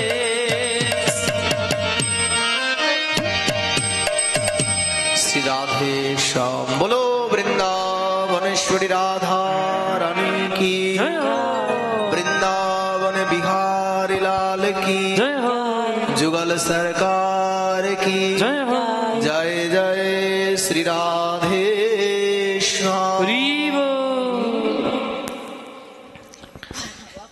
সে বাবা মহারাজ বলল মা যদি ব্রজে যেতে হয় ওরকম ভাবে রাধে রাধে বলে ব্রজে চলে যাও রাজকন্যা তো কত বাধা বিপত্তি থাকতে পারে সে কি করলো জানো বাবা রাজকন্যা সমস্ত বাধা বিপত্তিকে অতিক্রম করে রাত্রির অন্ধকারে একটা কালো চাদরে নিজের গাটাকে ঢেকে শরীরটা ঢেকে রাজপ্রাসাদ থেকে পালিয়ে গেলেন এ কোনো ছেলেকে ভালোবেসে পালিয়ে যাচ্ছে না গো জগন্নাথ জগমোহন গোবিন্দকে ভালোবেসেছে আচ্ছা গোবিন্দের প্রতি ভালোবাসাটা কদিনে আসে গো কদিন লাগে কৃষ্ণকে ভালোবাসতে জানেন আপনারা কদিনে কৃষ্ণকে ভালোবাসা যায় বলি একবার যদি তার নাম শুনে হৃৎকর্ণ রসায়ন আমার আনন্দ তরঙ্গে মুখরিত হয়ে যায় বলি সেদিনই তার জন্য পাগল হয়ে যেতে হয় এক মুহূর্ততেই কৃষ্ণকে ভালোবাসা যায় সে কৃষ্ণ প্রীতিতে আবদ্ধ হয়ে বাড়িঘর ছেড়ে দিয়ে বেরিয়ে গেলেন পদব্রজে চলতে চলতে ব্রজ বৃন্দাবনে আসলেন তখন ব্রজ বৃন্দাবন জঙ্গলময় ব্রজে এসেছে কোথায় যাবে কার কাছে যাবে কিছুই তো বুঝতে পারছে না বলি কৃপা না হলে তো বৃন্দাবনের স্বরূপটিকে দেখা যায় না গো ওই যে বলল আর কবে নিতাই চাঁদ করুণা করিবে বিষয়ের বাসনা আমার কবে তুচ্ছ হবে বিষয় ছাড়িয়া কবে শুদ্ধ হবে মন তবে হাম হেরি বসে কি মধুর বৃন্দাবন মানে কি বৃন্দাবনের দুইটা স্বরূপ আছে একটা হচ্ছে প্রাকৃত স্বরূপ আর একটা হচ্ছে অপ্রাকৃত স্বরূপ আমরা গিয়ে যেই স্বরূপটাকে দেখে নেচে গিয়ে চলে আসি না ওটা প্রাকৃত স্বরূপ আমাদের বৃন্দাবন মহিমামৃত গ্রন্থে প্রভুদানন্দ সরস্বতীপাদ বর্ণনা করলেন যে ব্রজমণ্ডলের অপ্রাকৃত চিন্ময় স্বরূপটি দেখা সবার সৌভাগ্যে হয় না যদি আমরা বিষয় ছেড়ে রাধা মাধবের চরণে নিজেকে পূর্ণ মাত্রায় আত্মনিয়োগ করতে পারি আত্মনিবেদন করতে পারি তবেই আমাদের সেই অপ্রাকৃত চিন্ময় স্বরূপের দর্শন হয়, না হলে হয় না। এখন সেই রাজকন্যা সব কিছু ছেড়ে দিয়ে চলে গেলেন বৃন্দাবনে।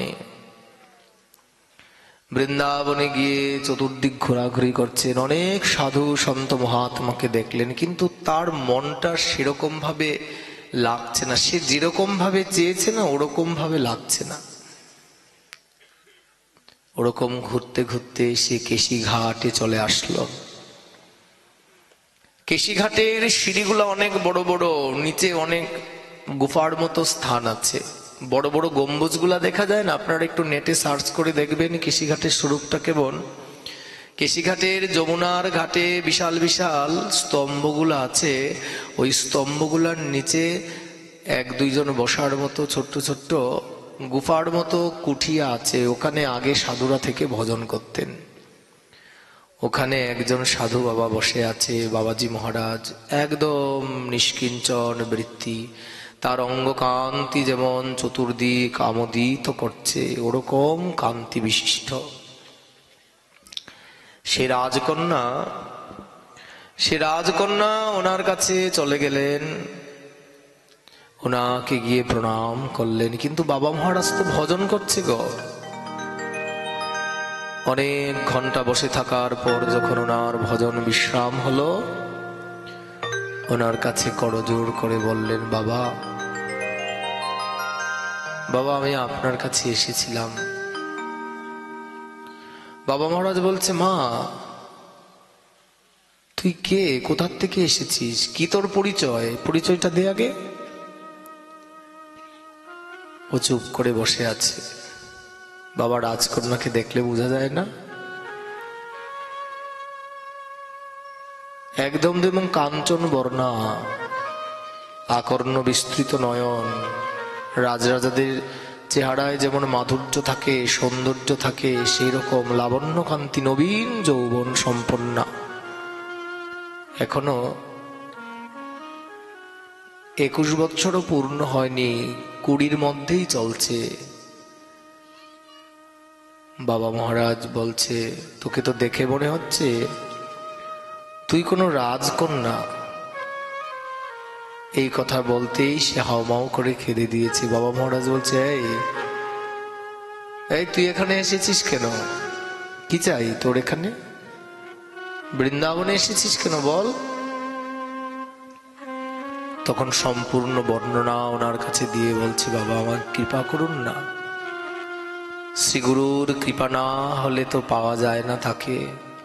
আপনাকে দেখে কেন জানি আমার চিত্তটা বিকলিত হয়ে গেল, মনে হচ্ছে আপনার সাথে আমার জন্ম জন্মান্তরের সম্বন্ধ আছে, জন্ম জন্মান্তরের সম্বন্ধ আছে আপনার সাথে আমার। আমাকে একটু কৃপা করুন না বাবা।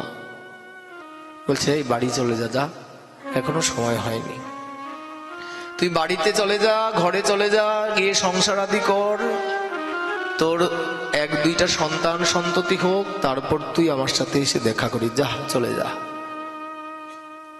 ওই মেয়ে কেঁদে বলছে, বাবা আমি তো আর ঘরে যাব বলে ঘর ছেড়ে বেরিয়ে আসিনি, সেই ঘরে তো কেউ কৃষ্ণ ভজন করে না, ওই ঘরে কোনো সুখ নেই, ওই ঘরে শুধু দুঃখ আছে। আমি একদিন তার নাম শুনে যেই সুখকে ভোগ করেছি, যেই সুখ উপভোগ করেছি না, ওই সুখ ওই সংসারে নেই। আমি তো অনেক দিন ওই ঘরে ছিলাম, ওই ঘরে সেই সুখটা নেই। যে সুখ আছে গোবিন্দ চরণে, সেই সুখ নাই বিষয় সংসারে। বাবা আমি ওই ঘর ছেড়ে দিয়ে এসেছি, আমি আর ওই ঘরে যেতে চাই না, আপনি আমায় কৃপা করুন। বাবা মহারাজ বলছে, না যা, তুই চলে যা। এই বলে বাবা মহারাজ আবার ভজনে বসে গেলেন। জানেন, এই মেয়েটা, এই রাজকন্যা বাবা মহারাজের কাছে প্রায় 7-8 দিন রোজ 2 বেলা করে আসতো, বাবা একটু কৃপা করুন, একটু কৃপা করুন, একটু কৃপা করুন। বাবা মহারাজ এই 7-8 দিনই তাকে ফিরিয়ে দিয়েছে। শেষের দিন বলল, বাবা একটা কথা জিজ্ঞেস করব, যদি আপনি আমার অপরাধ না নেন। বলে, এই কি কথা তোর? তোকে না বলেছি তুই ঘরে চলে যা, বারংবার আমার সাথে কেন কথা বলছিস? কি চাই তোর? বাবা আপনি আমাকে একটু বলবেন, আপনি কেন আমাকে কৃপা করছেন না, আমাকে কেন ঘরে ফিরিয়ে দিতে চাইছেন? বাবা মহারাজ বিরক্ত। সাধুদের কাছে যদি কেউ ঘ্যানর করতে থাকে না, সাধুরা খুব বিরক্ত হয়। সাধুরা অনন্য মনা হয়ে নাম জপ ভজন কীর্তন নিয়ে থাকতে চায়। বাবা আমি আর বিরক্ত করব না, আপনি একবার আমাকে বলে দিন না, আপনি আমাকে কেন কৃপা করছেন না, কেন আপনি আমাকে ঘরে চলে যেতে বলছেন? বাবা একবার বলে দিন, আমি আর আপনাকে বিরক্তি করব না। বাবা মহারাজ তখন বলছে, মারে তুই তো বুঝিস না, তোর এই রূপ যৌবন তোর ভজনের কাল, তোর এই রূপ যৌবন শেষ হয়ে যাক, তারপর তুই আমার কাছে আসিস। ওই মেয়ে কেঁদে বলছে, বাবা আমি যদি বৃদ্ধ হয়ে যাই, আমি কৃষ্ণ ভজনের কি করব? আমি ওই কীর্তনিয়ার মুখে, কথাকারের মুখে শুনেছি, আমার এ ভরা যৌবন গেলে আমার কৃষ্ণ ভজন আর হবে না রে।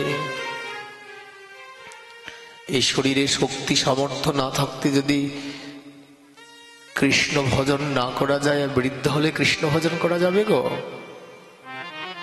নির্জলা ব্রতটা করতে চাইলেও করতে পারবো না, শরীরে দেবে না, শরীর মানবে না। গিরিরাজ পরিক্রমা দিতে পারবো না, কোমরে ব্যথা, হাঁটু ব্যথা, পায়ে ব্যথা, টোটোতে করে পরিক্রমা দিতে হয়। এখানে কথা হচ্ছে, ওখানে নাম হচ্ছে, দৌড়ায়ে যাওয়ার মতো পরিস্থিতি নাই, শরীরে দেয় না। বাবা এই যৌবন চলে গেলে আর কবে কৃষ্ণ ভজন করবো? রাধারানী বলেছিল না, আমার এই ভরা যৌবন গেলে আমার গোবিন্দ ভজন আর হবে না রে। সখী আমার প্রাণনাথ আসবে বলে চলে গিয়েছিল, আজ আসবো কাল আসবো বলে আমি কতকাল অপেক্ষা করেছি, সখী সে আসলো না। আপনার রাধারানীর বিরহ গাথাগুলা শুনবেন। রাধারানী বলেছিল একটা সময়, সখী রে আমারও না, তোরা যে বলিস আমি কৃষ্ণকে ভালোবাসি, আমিও একবার মনে করতাম, কখনো কখনো আমার মনে এটা এসে যেত আমি কৃষ্ণকে ভালোবাসি, কিন্তু সখী জানিস এখন আমার মনে হয় আমি কৃষ্ণকে একদম ভালোবাসি। কে বলছে? কৃষ্ণ প্রেমের মূর্তিমন্ত বিগ্রহ রাধারানীর মতো আর কেউ হয় না, অনন্ত গুণখনি কৃষ্ণকান্তা শিরোমণি। রাধারানী বলছেন আমি কৃষ্ণকে ভালোবাসতে পারিনি সখী। বলি কেন রে? আচ্ছা সখী আমি তো অনেকবার বলেছি গোবিন্দ আমার প্রাণ। আচ্ছা তুই বল, দেহের থেকে যদি প্রাণটা চলে যায় দেহটা কি আর থাকে? থাকে বাবা? দেহ থেকে প্রাণ বেরিয়ে গেলে দেহটা আর থাকবে? বললো আমার গোবিন্দ তো আমাকে ছেড়ে অনেক আগেই চলে গিয়ে গেছে মথুরায়। সখী রে আমি তো এখনো প্রাণে বেঁচে আছি, তার জন্য মন খারাপ হয়, চোখের জল ঝরে, তার জন্য হয়তো আমার কখনো মূর্ছা হয়, পরে তো আমি আবার ঠিক হয়ে যায়, আমি প্রাণে তো বেঁচে আছি। যদি কৃষ্ণ সত্যি আমার প্রাণ হতো, গোবিন্দ আমাকে ছেড়ে চলে গিয়েছে, আমার ওই প্রাণ তো কবেই চলে যেত, আমার প্রাণ যায়নি, আমার কৃষ্ণ বলে প্রাণ যায়নি, আমি কৃষ্ণকে ভালোবাসতে পারিনি। সখী আমার হাতগুলা দেখিয়ে বলছে, সেই কোমল হস্তা হাতগুলা দেখিয়ে বলছে সখী রে এই হাতগুলা দিয়ে তো আমি কত গোবিন্দের সেবা করেছি, এখন যে হাত আর গোবিন্দ সেবায় লাগে না, আমার এই দেহ গোবিন্দ সেবায় লেগেছিল, এখন যে আর এই দেহ গোবিন্দ সেবায় লাগে না সখী, তাহলে যে দেহ গোবিন্দ সেবায় লাগে না সেই দেহটাকে আর বাঁচিয়ে রেখে কি কাজ বল? যে দেহ গোবিন্দ সেবায় লাগে না সেই দেহটাকে আর বাঁচিয়ে রেখে কাজ নেই সখী। তোরা আমায় অনেক ভালোবাসিস তাই না রে? ললিতা বিশাখা রাধারানীরকে জড়াইয়ে ধরে বলছে, তুই কি বলছিস? তোর সন্দেহ আছে যে আমরা তোকে ভালোবাসি? বলি কতটুকু ভালোবাসিস? বলে অনেক ভালোবাসি। সত্যি বল? বলে অনেক ভালোবাসি। বলছে যদি আমায় সত্যি অনেক ভালোবাসিস, আমি একটা জিনিস বলবো, আমাকে দিবি? বলি কি চাস? বলে সখী আমাকে একটু বিষ এনে দেন, আমি ওই বিষ খেয়ে আমার এই প্রাণটাকে ছেড়ে দিই। সখী তোরা দে দে আমায় বিষ এনে দে, আমি বিষ খেয়ে প্রাণ ত্যাগিব। সখী দে দে আমায় বিষ এনে দে, এ দেহ গোবিন্দ সেবায় লাগে না রে। যে দেহ গোবিন্দ সেবায় লাগে না রে, সে দেহ রেখে কি কাজ বল না রে। সখী তোরা দে দে আমায় বিষ এনে দে, আমি বিষ খেয়ে প্রাণ ত্যাগিব। তোরা দে দে আমায় বিষ এনে দে। এই দেহ, এই হস্ত সংসারের সেবায় লাগে, গোবিন্দ সেবায় লাগে না। রাধারানী বলছে আমি তোর নিত্যদিন এই সংসারে কাজ করছি, কিন্তু আমার এই দেহ তো গোবিন্দ সেবায় লাগে না। রাধারানী আয়ানের ঘরে নিত্যদিনই তো কাজ করতেন। বলছে এই গোবিন্দ সেবায় তো এই দেহটা লাগে না, আমাকে একটু বিষ এনে দে না। যদি ভালোবেসে থাকিস আমাকে একটু বিষ এনে দে, আমি বিষ খেয়ে প্রাণ ছেড়ে দিই।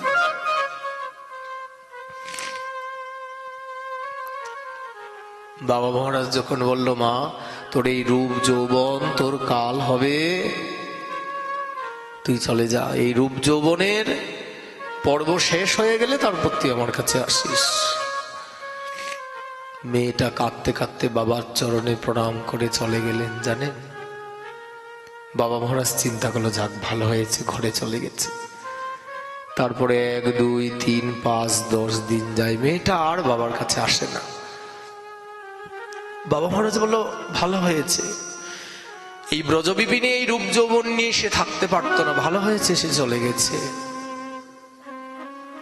বাবা মহারাজ ভজনে আছেন। জানেন, এই কথা বলার কথা নয়, আর এই কথাটা না কানে শোনার বিষয় নয়। জানেন, এটা হৃদয়াঙ্গমের বিষয়। এই কথাগুলোকে হৃদয় দিয়ে আস্বাদন করলে হৃদয় বৃত্তিটা পরিবর্তন হবে। হৃদয় দিয়ে যদি এই কথাকে আস্বাদন করতে পারি না, আমি হলফ করে বলতে পারি ওই ব্যক্তির হৃদয় গৌর গোবিন্দের সেবা করবেই করবে, আর অন্যদিকে যাবে না।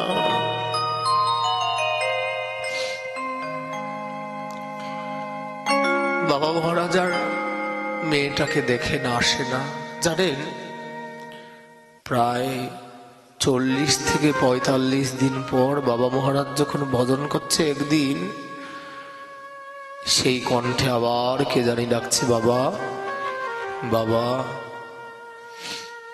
বাবা মহারাজ চোখ খুলে ভয় পেয়ে গেল। কেন জানেন, দেখে সামনে দাঁড়িয়ে আছে একটা কুৎসিত নারী, তার চোখগুলা দেখা যাচ্ছে আর লাল ঠোঁটগুলা দেখা যাচ্ছে, আর সারাটা শরীর মনে হচ্ছে কি জানো, যেন আগুনে পুরা দেহ। বাবা মহারাজ বলছে কে কে তুই, কি চাস তোর? বাবা মহারাজ ভাবলো কি মানুষ নাকি ভূত প্রেত পিশাচ কিছু একটা হবে, পুরা সারাটা শরীর পুরা হয়ে আছে। কে তুই মা? তখন মেয়েটা বলল বাবা আমাকে চিনতে পারেননি। বলি কে তুই? বাবা ওই যে আমি 7-8 দিন আপনার কাছে এসে আপনাকে অনেক বিরক্ত করেছিলাম, আমাকে কৃপা করুন কৃপা করুন বলে আমি যে আপনার কাছে এসে অনেক বিরক্ত করেছিলাম না আপনাকে। বাবা আমি সেই হতভাগিনী। বাবা মহারাজ বলছে মা তোর গায়ের রংটা না কাঞ্চন বর্ণ ছিল, তোর শরীরটাকে এমন করেছিস কেন? তুই কোথায় ছিলে এতদিন? কি হয়েছে তোর সাথে? বলছে বাবা আমার কিছু হয়নি, আমি নিজে ইচ্ছা করে। মনে হচ্ছে কি করেছিস তুই? বাবা আমি আজকে 40-45 দিন পর আপনার কাছে এসেছি, আপনি বলেছিলেন না আমার এই জীবন যৌবন আমার ভজনের কাল হবে। আমি ওই দিন আপনার কাছ থেকে যাওয়ার সময় একটা লৌহ খণ্ড কুড়িয়ে পেয়েছিলাম রাস্তার মধ্যে। আমি রোজ রাত্রিবেলায় ব্রজের সুখাল আকৃতি সংগ্রহ করে ওই লোহার খণ্ডটাকে আগুনে পুড়িয়ে গরম করতাম। আর ওই লোহাটা যখন আগুনে গরম হয়ে লাল হয়ে যেত, তার ছেঁকা দিয়ে দিয়ে আমার সর্বশরীরটাকে পুড়ে দিয়েছি। বাবা এই রূপ যৌবন আমার ভজনের কাল হবে বলে আমি ওই রূপ যৌবনকে পুড়ে দিয়েছি বাবা। আমি আমার সর্বশরীরটাকে পুড়ে কালো করে দিয়েছি বাবা। এবার আপনার কৃপা পাওয়ার যোগ্য হয়েছে, তো এবার আমাকে কৃপা করবেন তো আপনি। সাধু সাধু জাগতিক কোনো কথায় সাধুর হৃদয় বিগলিত হয় না। যখন এই মেয়েটি বলল তার এই কাঞ্চনের মতো গাত্রবর্ণটিকে ওই লোহা জ্বালিয়ে পুড়িয়ে পুড়িয়ে শরীরটাকে পুড়িয়ে দিয়েছে, ওই দিন বাবা মহারাজের 2 চোখ দিয়ে জল চলে আসে। কোন নারী শরীরকে উনি কোনোদিন স্পর্শ করেনি। বাবা মহারাজের চোখে জল এসে বাবা মহারাজ ওই মেয়েটির মাথায় হাত দিয়ে বলল, মা মা তুই এটা কি করেছিস? তুই মানুষ, তোর কোনো ব্যথা হয়নি। একটা ধূপকাঠির আগুন যদি শরীরে লাগে আমাদের কেমন যন্ত্রণা অনুভব হয় মা। বাবা মহারাজ বলেছিল তোর এই রূপ যৌবন তোর ভজনের কাল, সেজন্য ওই লোহাটাকে গরম করে এই রূপ যৌবনকে পুড়িয়ে দিয়েছেন।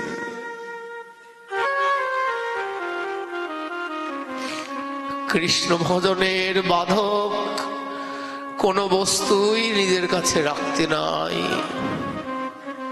বাবা মহারাজ হাওয়াও করে কেঁদে দিলেন জানেন। কোনোদিন জাগতিক কোনো কারণে কাঁদেনি, হরিনাম কৃষ্ণ নাম করতে করতে ওনার চোখে জল চলে এসেছিল। মাথায় হাত দিয়ে বলছে, মা তুই কি করলি? এখন আমাকে নিজেকে নিজে অপরাধী মনে হচ্ছে।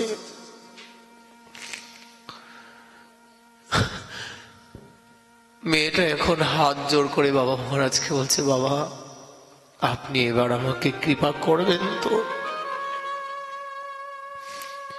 কি করলে ওই রাধারানীকে পাওয়া যায়, কি করলে আমার গোবিন্দকে পাওয়া যায়? বাবা এবার আমাকে বলবেন তো, আমাকে কৃপা করবেন তো? গুরু কৃপা না হলে ভজনটি হয় না। দাস বংশী কয় ভজিলে ভজন নয়, গুরু কৃপা ভজনের মূল। গুরুদেব এবার আমি আপনার কৃপা পাওয়ার যোগ্য হয়েছি গুরুদেব। বাবা মহারাজ চোখের জল মুছে বলল, মা আমি যদি তোকে কৃপা না করি আমার রাধারানী যে আমার উপর অপ্রসন্ন হবেন। তোর মতো প্রেমানুরাগীকে কৃপা না করলে আমি আর কৃপা কাকে করব বল? যার কৃষ্ণ প্রাপ্তির এত অভিলাষ, এই কথাটি সবার কাছে বলার নয়। এই কথাটিকে সবাই উপলব্ধি করতে পারবে না বাবা, কিন্তু আপনাদের অনুরাগ দেখে আমি না বলে পারলাম না। বাবা মহারাজ তাকে বলছে, মা যেই প্রকারের অনুরাগ তোর হৃদয়ে জন্মেছে, তোর মতো অনুরাগীকে যদি আমি কৃপা না করি আর কৃপা আমি কাকে করব বল? মা তুই ওই যমুনায় স্নান করে আয়, আমি আজই তোকে দীক্ষা দেব। আমাদের ব্রজে গেলে জানেন সাধুরা বলে যমুনায় স্নান করো। কেন বাবা? যমুনায় স্নান করলে কি হয় গো? আমরা তো জানি যমুনার রংটা কালো, তাই না? কিন্তু কেন কালো? রাধার সুধানিধি গ্রন্থ এ প্রভুদানন্দ সরস্বতী পাদ যমুনা মাহাত্ম্যে বলেছেন, গঙ্গায় স্নান করলে কি হয় গো? গঙ্গায় স্নান করলে পাপ দূরে গিয়ে পাবন হওয়া যায়, পবিত্র হওয়া যায়। আর যমুনায় স্নান করলে কি হয়?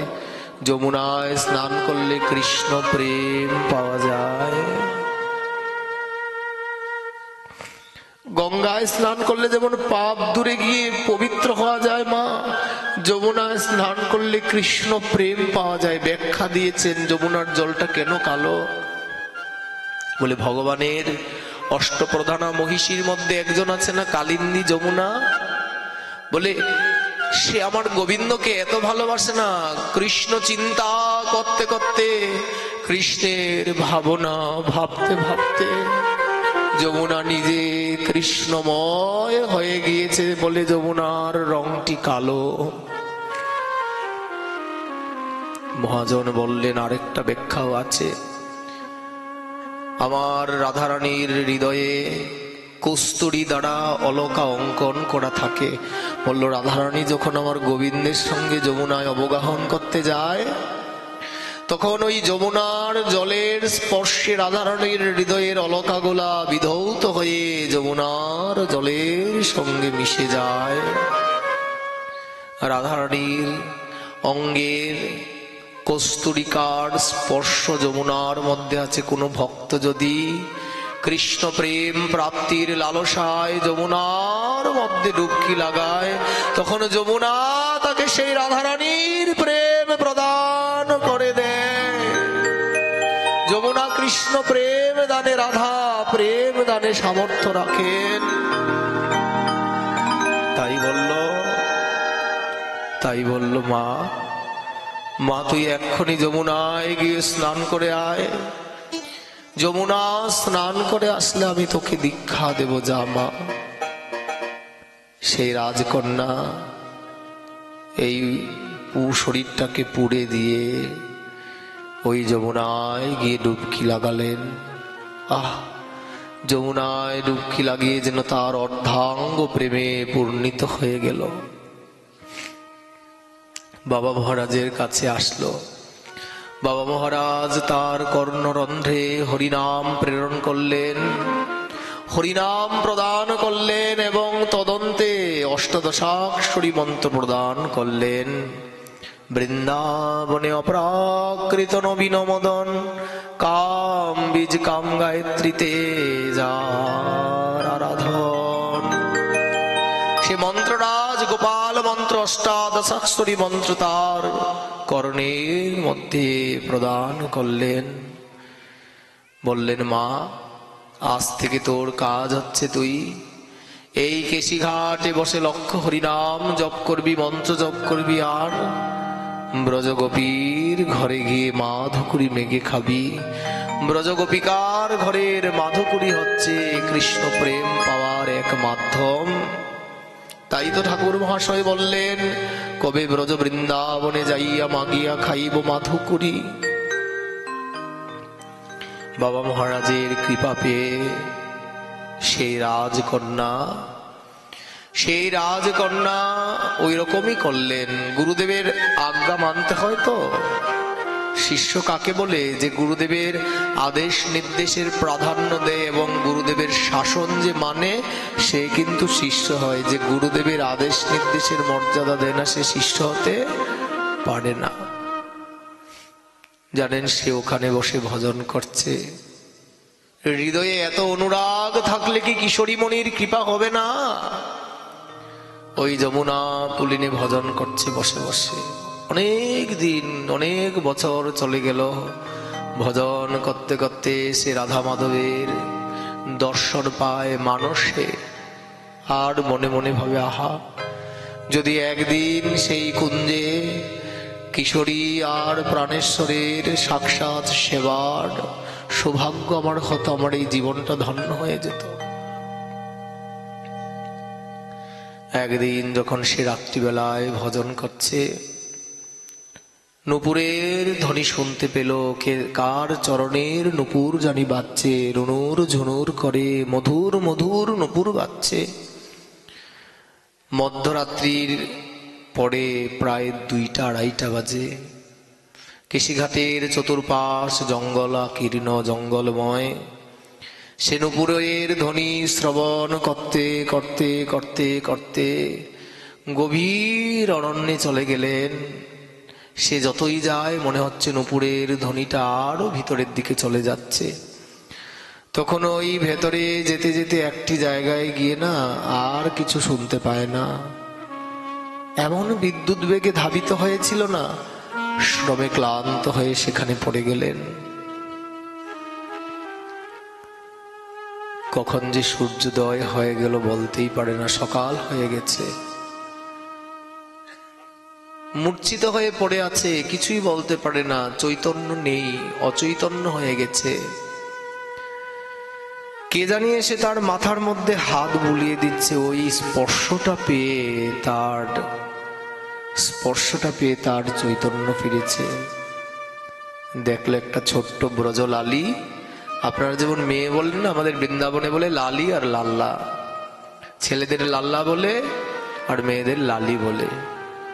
ছোট্ট লালিটা অপূর্ব সুন্দর, সেই কিশোরী মণির মস্তকে হাত বুলিয়ে দিচ্ছেন। চৈতন্য পেয়ে বলছে, লালি লালি তুম কন হো? বলে, আমি এখানেই থাকি। এই গভীর অরণ্যে, গভীর জঙ্গলে তুমি কোথা থেকে এসেছ? বলি, তুমি এখানে এরকম হয়ে পড়ে আছো না, তোমাকে দেখে আমার খুব কষ্ট হচ্ছিল জানো। তোমাকে দেখে কষ্ট হচ্ছিল বলে আমি তোমার কাছে এসেছি। খিদে লেগেছে তোমার? আমার কাছে না পিলু ফল আছে, দেখো আমি পিলু ফল নিয়ে এসেছি। ব্রজের পিলু ফল বিখ্যাত। মহাপ্রভুর জন্য সেই পিলু ফল আর গুঞ্জামালা নিয়ে এসেছিলেন জগদানন্দ বৃন্দাবন থেকে। চৈতন্য চরিতামৃত পড়বেন, ওখানে পাবেন। বলছে, মা আমার কাছে পিলু ফল আছে, মাইয়া তুমি একটু পিলু ফল খাও। সেই কিশোরী মণি, ওই রাজকন্যা বলছে, না আমি কিছুই পাবো না। আমি যার নুপুরের ধ্বনি শ্রবণ করতে করতে কেশিঘাট থেকে এই গভীর অরণ্যে এসেছি, আমার মনে হচ্ছিল সেই নুপুরের ধ্বনি কোনো সামান্য জনার নয়। এই নুপুরের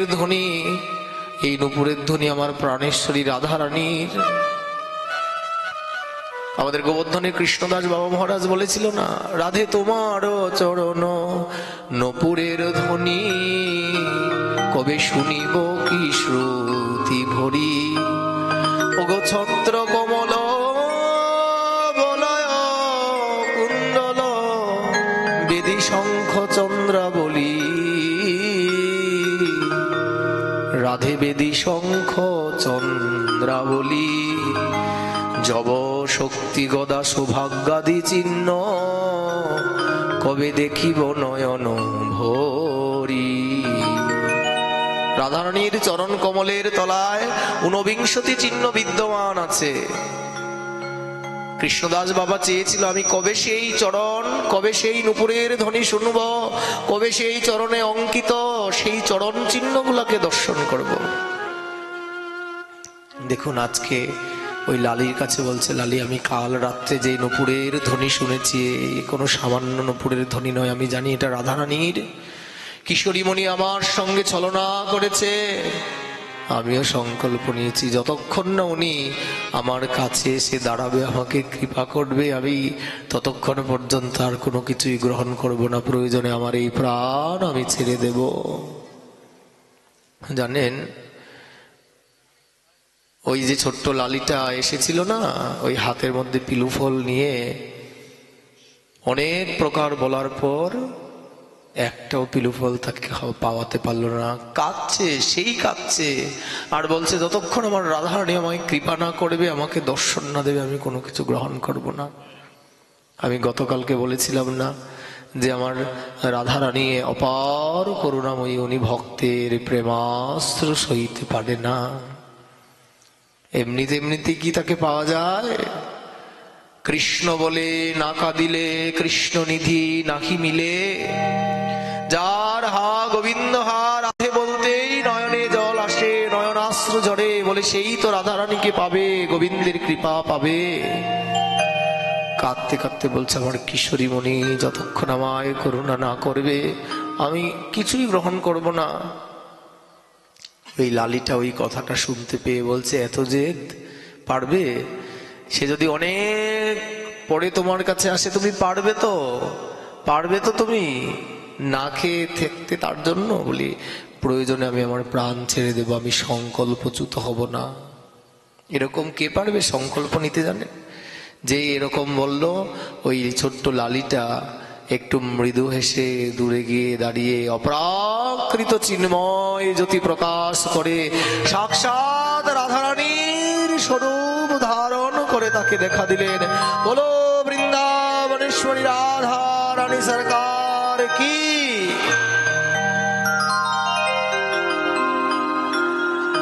সেই অপার করুণাময়ী প্রাণেশ্বরী তপ্ত কাঞ্চন বর্ণা,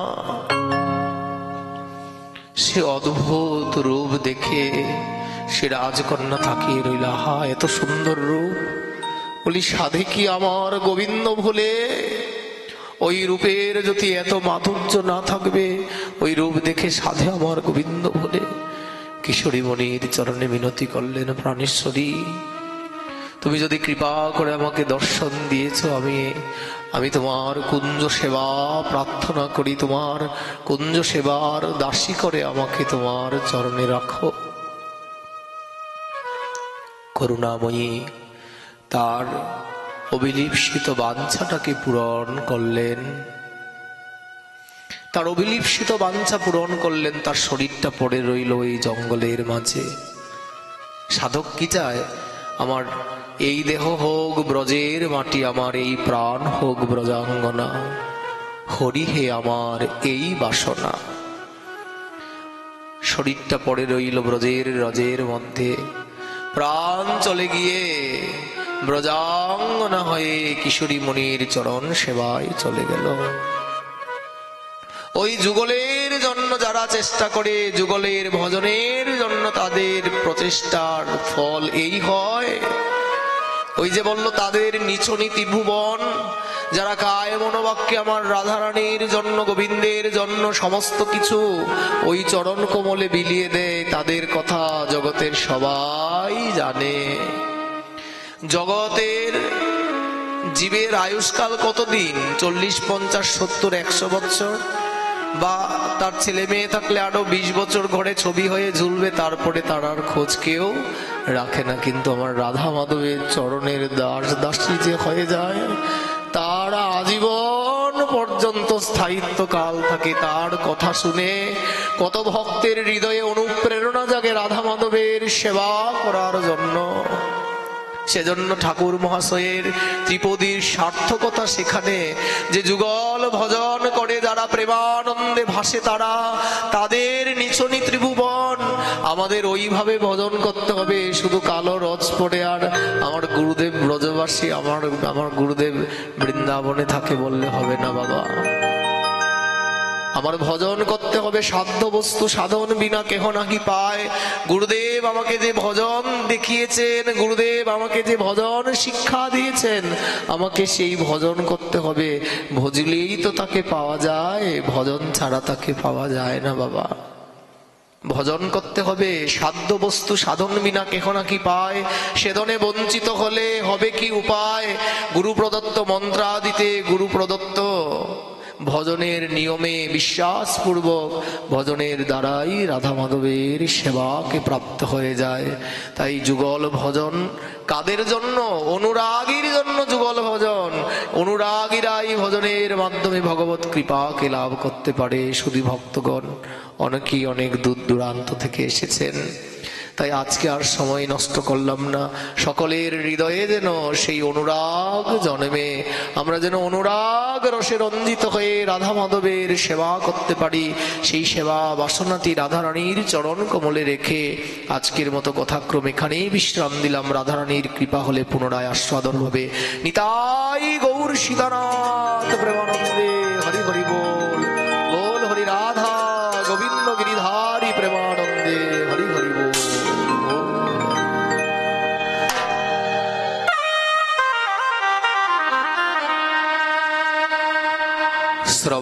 কীর্তনম। এখন কীর্তন হবে, সকলে কীর্তনের আনন্দকে উপভোগ করুন।